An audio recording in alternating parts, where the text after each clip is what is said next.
오늘도 하나님께서 저와 여러분에게 세미한 음성 들려주시기를 간절히 원합니다. 다음 주일날 추수감사절을 앞두고 지난 주일부터 우리가 잘 준비하자 말씀을 드렸습니다. 서울 명성교회도 다음 주일날 추수감사절로 지키더라고요. 여하튼 오늘 추수감사절 한 주 앞둔 오늘 하나님께서 저와 여러분에게 세미한 음성 들려주시기를 간절히 원합니다. 어느 교회에서 있었던 일입니다. 추수감사절날 한 청년이 바구니 하나를 들고 저 뒤에서 뚜벅뚜벅 걸어오고 있었습니다. 그리고 강단에다가 딱 갖다가 올려놓았어요. 그런데 그 안에 보니까 금이 들어있는 것도 아니고 다른 보석이 들어있는 것도 아니고요, 어떤 과일이 들어있는 것도 아니에요. 이 청년이 한 해 동안 열심히 고구마 농사를 지어가지고 조그마한 박스에다가 고구마를 담아서 바구니에 담아가지고 갖다 놓은 거예요. 예배를 마친 뒤 목사님께서 그를 불렀어요. 하는 말씀이, 하나님이 오늘 그 고구마보다도 더 귀하게 보시는 것이 있다네. 그러니까 이 청년의 귀가 퍼떡 열렸어요. 그게 뭐예요? 그것은 그대의 감사하는 마음이 하나님이 더 크게 보신다네. 그렇게 이야기를 했다고 합니다. 오늘 여기 시편 50편 하나님께서 제사를 드리는 이스라엘 백성들에게 이렇게 말씀하십니다. 요약을 하면 이거예요. 내가 너의 재물 때문에 책망하지는 아니하리라. 그러나 나는 네가 형식만 드리는 제사를 원치 아니하리라. 감사로 제사를 드려라. 이것이 오늘 본문 말씀의 요약입니다. 그러니까 예수 믿는 사람이든 안 믿는 사람이든 감사가 없으면 겨울바람보다도 더 모질고 눈보라보다도 더 삭막하다고 하는 거 알아야 돼요. 다른 사람이 삭막해지는 것이 문제가 아니라 내 심령이 모질고 삭막해진다, 그런 이야기입니다. 오늘 여기 본문을 한번 보실까요? 본문을 보면 악하게 사는 악인들의 죄악 세 가지가 16절에서 21절까지 나와요. 그리고 22절에서 23절은 감사하면서 살아가는 사람의 모습이 나옵니다. 즉 전자와 후자가 좋은 대조를 이루고 있다, 그런 이야기입니다. 악인들의 모습, 죄악 세 가지와 하나님께 감사하면서 사는 사람의 모습을 보여주는데 여러분들은 어떤 사람이 되고 싶습니까? 간절히 원합니다. 그리고 원하십시다. 감사하면서 살기를 원합니다. 하나님, 우리를 제발 도와주세요. 감사하면서 살던 사람은 더 감사하고, 감사하지 못한 사람들은 감사의 발을 옮길 수 있기를 간절히 소원합니다. 자, 먼저 16절에서 21절에 보면 악인에게 있는 세 가지 죄악이 소개되고 있습니다. 첫째, 하나님의 교훈을 미워하는 죄악이 악인들에게 있다라고 말합니다. 17절에 보니까 네가 교훈을 미워하고 누구의 교훈? 하나님의 교훈을 미워하고 내 말을 네 뒤로 던지며 하나님의 말씀을 너의 뒤로 던져버린다, 그런 말씀이에요. 누가요? 악인들이요. 교훈을 미워한다고 하는 것은 교훈하신 하나님을 미워한다고 하는 거예요. 말씀을 뒤로 던져버린다고 하는 것은 말씀과 교훈을 쓰레기처럼 여긴다는 말이에요. 메시지 성경을 보면 쓰레기로 번역을 해놨습니다. 쓰레기를 버리듯이 뒤로 던져버린다, 그런 의미입니다. 그러니까 하나님의 교훈을 미워하는 것은 하나님을 미워하는 것이요, 하나님의 말씀을 뒤로 던지는 것은 하나님의 권위에 도전하는 것이다. 바로 악인들이 그런 짓을 한다 하는 이야기입니다.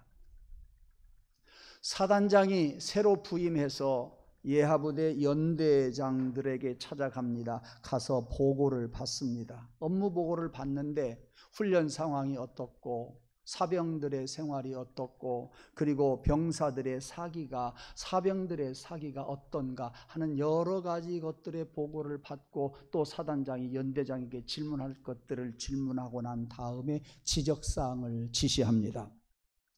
사단장의 지시가 끝나자 연대장이 일어서더니 네 알겠습니다 하고 경례를 붙이고 순종해야 되는데 사단장님 나는 그것을 할 수가 없습니다. 그것은 안 되는 이야기입니다. 틀렸습니다. 그 지시를 내가 따르지 못하겠습니다. 이렇게 되들었습니다. 여러분 군대 생활하면서 어찌 그런 일이 있을 수가 있겠습니까? 이런 일은 있을 수도 없고요. 있어서도 안 됩니다. 그것은 지휘관에 대한 불순종이요 그리고 군기 위반입니다. 하물며 우리에게 하나님의 교훈이 들려지고 말씀이 선포되어지는데 그 교훈을 어찌 우리가 미워할 수 있겠습니까? 어찌 하나님의 말씀에 불순종할 수가 있느냐 그 말이에요. 하나님의 말씀에 우리들이 해야 할 것은 다만 복종하는 것밖에 없습니다.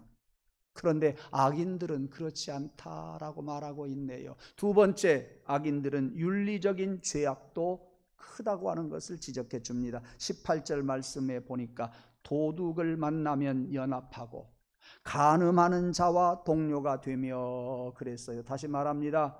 도둑놈을 만나면 그들과 연합하고 간음하는 자와 동료가 되며 그랬어요. 악인이 짓는 두 번째의 죄악입니다. 그게 뭐예요? 악인들은 죄악과 타협을 한다는 이야기입니다. 도둑놈하고 타협하고 음란한 여자와 한통속이 되어서 그들의 죄와 타협하고 따라간다고 하는 이야기입니다.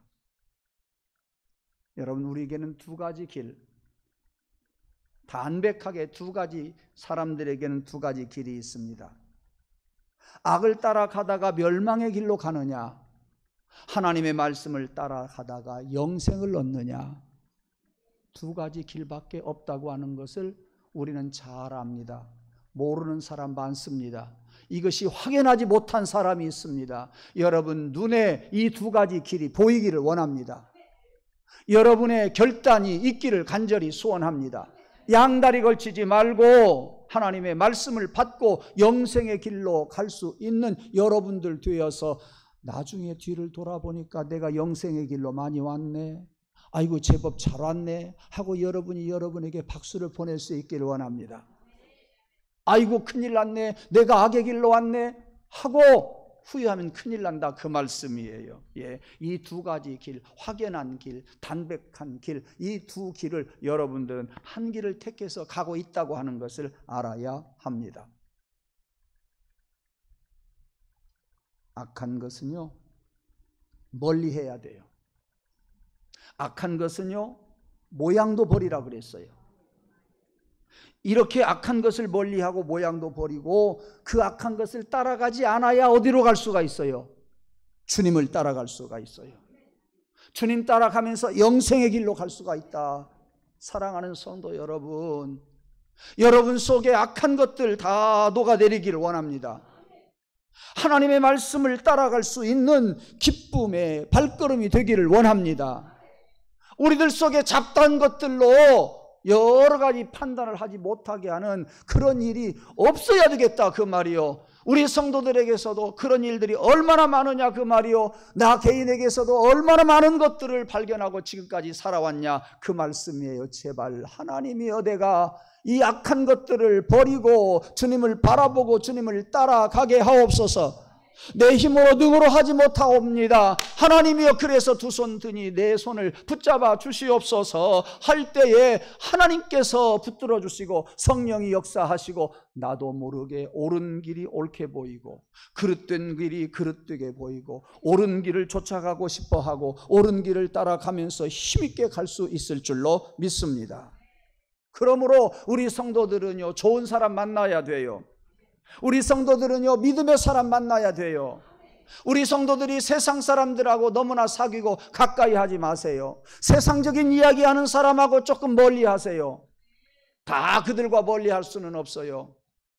그들과 가까이 할 수 있다고 한다면 가서 전도하려고 일보 후퇴하는 거예요. 10보 전진을 위해서 일보 후퇴하는 거예요. 그러나 내 생각하고 내 신앙하고 우리의 신앙하고 너무나 멀어 있는 사람하고는 오랫동안 같이 하지 마세요. 말씀 던져놓고 그냥 오세요. 말씀 던져놓고 그냥 오세요. 그것은 잘못됐다고 던져놓고 오고요, 예수 믿으라고 던져놓고 오시기를 바랍니다. 우리 성도들은 좋은 사람들하고 놀아야 돼요. 우리 성도들하고 놀아야 돼요. 우리 성도들하고 믿음의 대화를 해야 돼요. 그래야 우리가 관심을 세상에 빼앗기지 않는다는 말씀이에요. 악인들은 그렇지 않는다고 그랬어요. 아까 타협한다 그랬어요. 세 번째, 악인들은요, 또 다른 죄악을 저지르고 있어요. 오늘 19절 20절에 보니까 혀를 놀리는 죄를 저지르고 있다 가르쳐 줍니다. 보실까요? 내 입을 악에게 주고, 너의 입을 악에게 주고 네 혀로 거짓을 꾸미며 앉아서 내 형제를 뭐라고 그랬어요? 메시지 성경을 보면 뒤통수를 친다고 그렇게 정확히 나오고 있어요. 네 형제들을 뒤통수 치며 네 어미의 아들을 찌르고 갈취한다. 어미의 아들이 누구요? 형제요. 그들에게서 갈취하고 그리고 찌른다. 이렇게 말씀하고 있어요. 누가? 악인들이요. 사랑하는 성도 여러분, 내 입을 하나님께 드리는 도구로 쓰시기를 바랍니다. 악을 사용하는데 말하지 마십시오. 형제를 찌르는데 말하지 마십시오. 우리의 입술이 하나님의 도구로 쓰여지기를 원합니다. 제가 오래전부터 이런 이야기를 자주 했어요. 잊어버렸을 것 같아서 한 번 더 이야기합니다. 저는 여러분들에게 많이 부탁을 드렸어요. 첫째, 말이 많으면 안 된다.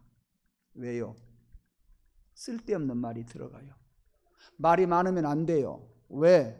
남의 말이 들어가요. 말이 많으면 안 돼요. 왜? 내 인간적인 말이 들어가요. 말은 적게 하는 편이 좋습니다.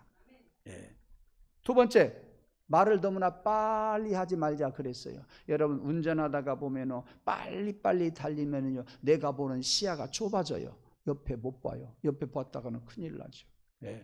운전을 하면서 빨리 달릴 때는 시야가 좁아져요. 말을 빨리 하면 시야가 좁아져요.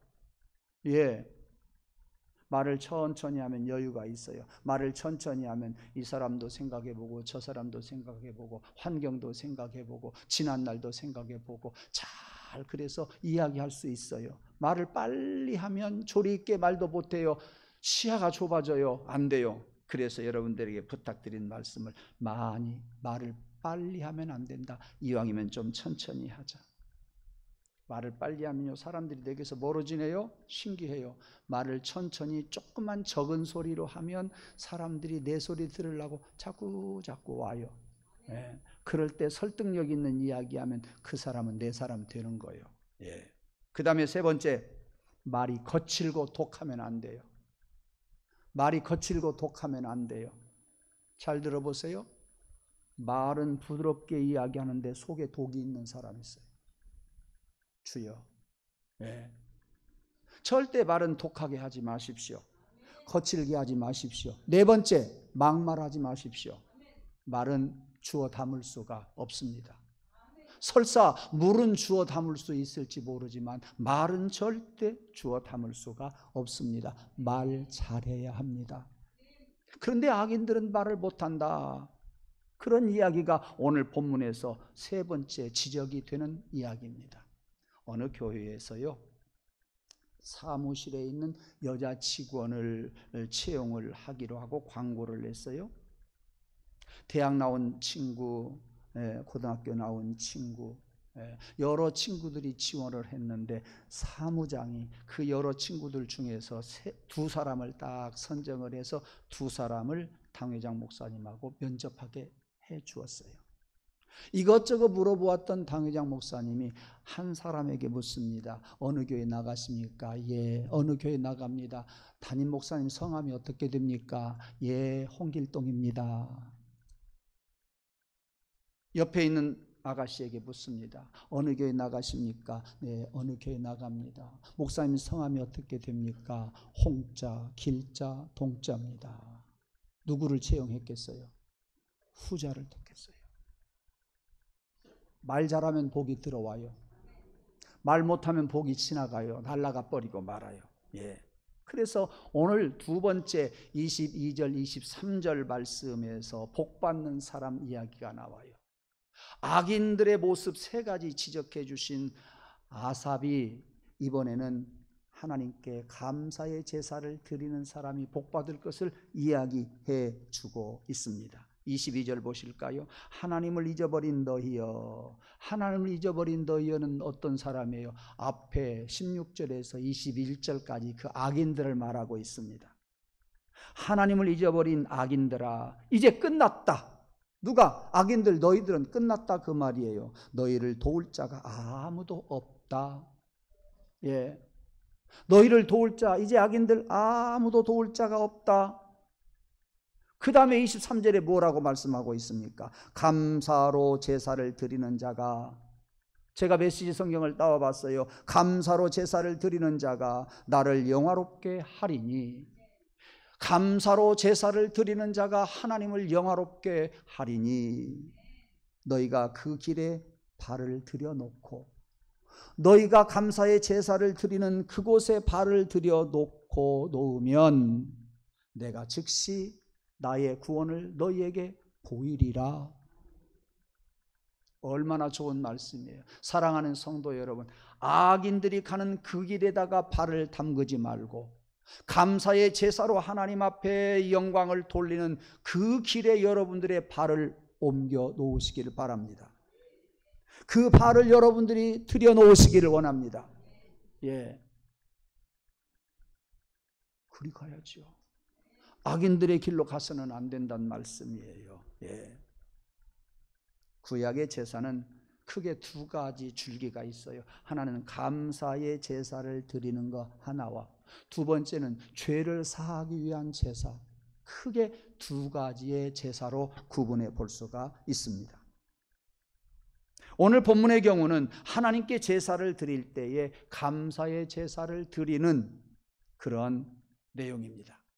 여러분 아시지요? 감사는요, 피동적인 행위가 아니에요. 내가 하고 싶어서 하는 거예요.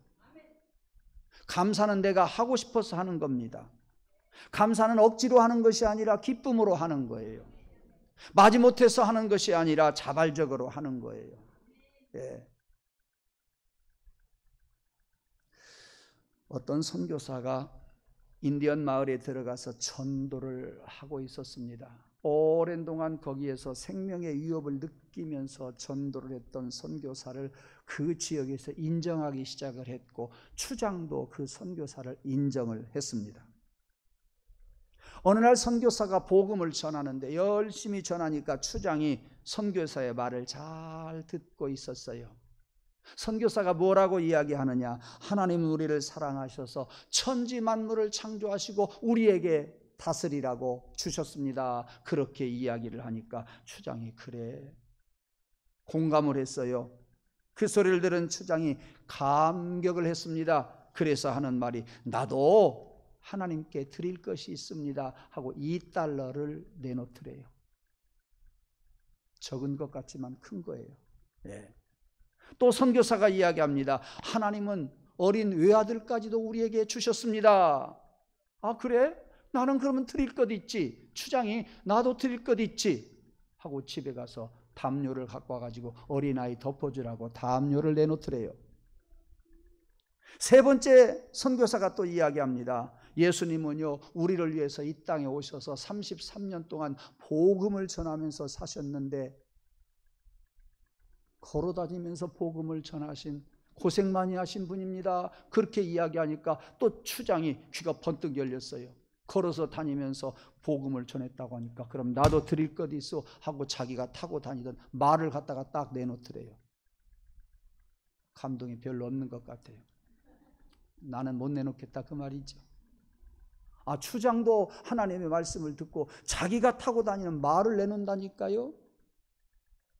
네 번째, 선교사가 또 이야기합니다. 예수님은 우리 죄를 위해 십자가에 돌아가셨습니다 라고 선포를 하니까 추장의 얼굴이 변하면서 눈에 눈물이 탁 고이더랍니다. 선교사님, 나를 주님께 바치겠습니다. 예. 그리고 무릎을 탁 꿇더랍니다. 사랑하는 성도 여러분, 오늘날 우리는 주님께 무엇을 드릴 수가 있겠습니까? 무엇을 드릴 수가 있겠습니까?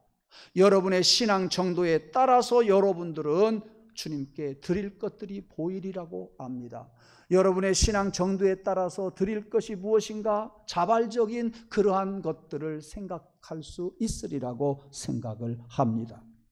우리가 주님께 드릴 최상의 예물이 있다고 한다면 그것은 오늘 본문에 나오는 것처럼 감사의 제사를 드리는 겁니다. 메시지 성경에 보니까 이 감사의 제사는 찬양의 제사더라고요. 찬양의 제사예요. 예.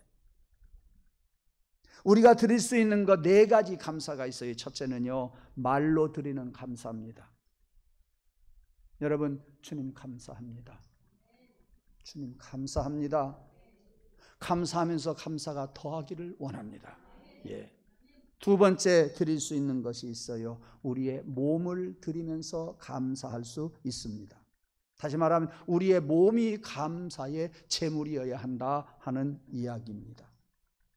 찬송가 213장에 보면 나의 생명 드리니 주여 받으시옵소서. 나의 손발 드리니 주여 받으시옵소서. 나의 음성 드리니 주님 받으시옵소서. 네, 나의 시간 드리니 주님 받으시옵소서. 여러분이 여러분의 모든 것을 다 드리려고 할 때 하나님은 더 큰 은혜를 주실 줄로 믿습니다. 드리면 여러분은 손해보는 것 같아도 역설적으로 하나님은 우리에게 더 큰 것을 주신다 하는 말씀입니다. 내가 주님을 물질로 섬길 때에 나의 관심은 주님에게 갈 겁니다. 내가 물질로 주님을 섬길 때에 나의 관심은 제단에 더 많이 올 줄로 믿습니다.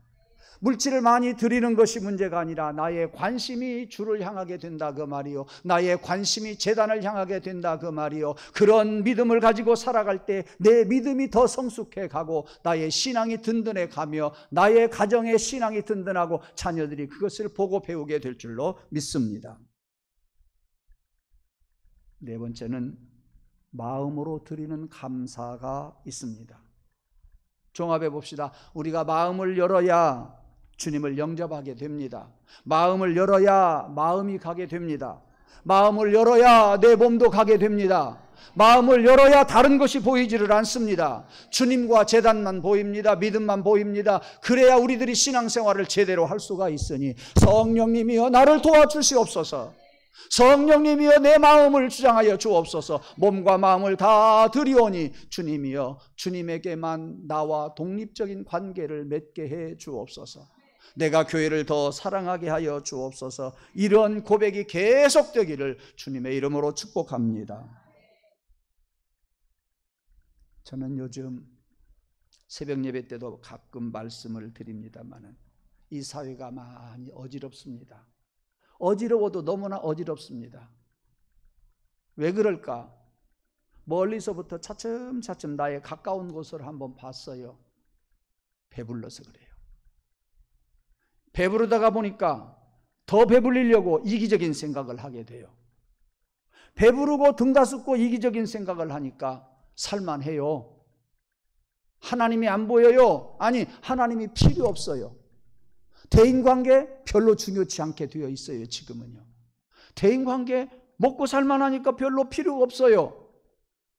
그러면서 이 세상은 자꾸 각박해지는 거예요. 이 세상은 인간관계가 말이죠, 많이 흐트러져 버리고 말았다 그 말이에요. 이런 시대에 우리 성도들이 믿음을 지킨다고 한다면 하나님 앞에 감사하고 많은 사람들에게 감사하고 많은 사람들을 섬길 때에 세상에서, 각박한 세상에서 우리의 믿음은 정금같이 나오게 될 줄로 믿습니다. 우리의 섬김이 빛나게 될 줄로 믿습니다. 예, 우리의 믿음들이 많은 세상 사람들에게 본이 될 줄로 믿습니다. 사랑하는 성도 여러분, 이웃들에게, 우리 성도들에게 섬기는 거 인색하지 마십시오. 감사하다고 하는 말씀에 인색하지 마십시오. 늘 감사하다고 표현하고 섬기면서 살아가는 우리 모두가 되기를 간절히 원합니다. 예, 아무리 요즘 세상이 그렇게 된다고 할지라도 우리는 감사하는 사람이 되기를 주님의 이름으로 축원합니다. 감사하는 사람이 다 되십시다. 이것저것 따지지 말고요, 감사하는 사람이 되십시다. 이에 관한 말씀은 오늘 오후에 더 자세하게 좀 말씀을 드리게 될 겁니다. 따지지 말고 계산하지 말고 감사하면서 섬기고 살아갈 때 나의 신앙은 담백해져요. 나의 신앙은 깨끗해져요. 나의 신앙은요, 순수해져요. 그 사람이 영이 맑아져요. 그 사람이 평안해요. 그 사람이 복을 얻어요. 이렇게 되기를 주님의 이름으로 간절히 원합니다. 마지막으로 이야기 하나 하면서 마칩니다. 여러분, 30년 전쟁을 많이 아시죠? 유럽에서 일어난 정치적이고 종교적인 갈등으로 생긴 전쟁이지요. 한마디로 말하면 구캐톨릭과 개신교의 큰 싸움 30년이나 지속되었습니다. 1600년대 1636년에서 30년간 계속되고 있어요. 그런데 그 참혹한 전쟁 중에서 독일 라이프치히 아이렌부르크라고 하는 조그마한 지방이 있었습니다. 그 지방에 오스트리아에서 한 번 공격해가지고 엄청 힘들었는데 스웨덴에서 2번이나 공격해가지고 너무너무 힘들게 살고 있었습니다. 그 마을 집이 약 1000여 채가 되는데 그 전쟁을 통해서 800여 채가 부서져 버리고 말았고요. 그 마을에 4,500명 사람들이 세상을 떠나버리고 말았어요. 그것뿐입니까? 전염병, 여러분 잘 아시잖아요. 흑사병이 유행이 되어가지고요, 마을 전체가 죽음과 절망으로 가득 차버리고 말았어요. 그때에 죽어간 사람들이 얼마나 많았는지 몰라요. 거기에서 복음을 전하던 목회자 한 사람이 있었어요. 딱 한 사람밖에 없었는데 그 사람이 링카르트라고 하는 루터교 목사님이십니다. 전염병이 극심해져서 하루에 30명 이상씩 죽어간 때도 있었고요. 1년에 4,800명 이상 장례를 치를 수밖에 없었습니다. 심지어 그 흑사병으로 인해서 아내도 세상을 떠났습니다. 그는 그곳에서 홀로 목사로서 수많은 사람들의 죽음을 돌보아야 하는 그러한 일을 계속하고 있었습니다. 그야말로 그런 것들을 바라볼 때 이 목사님은 너무나도 절망적이었어요. 이런 상황 속에서 링카르트 목사님은 하나님 앞에 불평하지 아니하고 아마 다 포기했는지 싶어요. 하나님 감사합니다. 하나님 감사합니다. 모든 것이 하나님의 은혜입니다. 말도 안 되는 소리를 그가 한 거예요. 그러한 신앙 고백을 찬송으로 써내려간 찬송이 66장 찬송이에요. 오늘 이 찬송을 같이 부를 텐데요, 그 어려움 속에서 감사 찬송 작사를 했던 링카르트 목사님, 찬송가 보세요. 펴보세요. 왼쪽에 작사자가 나와요. 링카르트 나옵니다. 이 찬송을 하면서 그러면 나는 무엇을 감사할까? 어려웠을 때에 내가 원망하기보다도 감사해야 할 것이 무엇인가? 여러분 그것들을 생각하시면서 찬송할 때 우리 뒤에서 안내하시는 분들 카드 나눠주시기를 바랍니다. 그 카드는 지난 주일날 제가 말씀을 드렸어요. 감사나무를 만들어서 카드를 거기에 달아주자 그랬는데 그건 조금 어려울 것 같아서요. 우리 4사람이 어제 밤 늦게까지, 여러분 보세요. 아직까지 못 본 사람이 있을 거예요. 감사 나눔 줄을 뺑 둘러놨어요. 감사 나눔 줄 보입니까? 아이고, 그것도 안 보이면 안 돼요. 카드에다가 나눠드리면 자기가 감사하고 싶은 거 기록하세요. 하나님께 감사의 내용을 적어보세요. 거기에서 또 다른 감사를 하나님께서 주실 줄로 믿습니다. 이 찬양 부르겠습니다.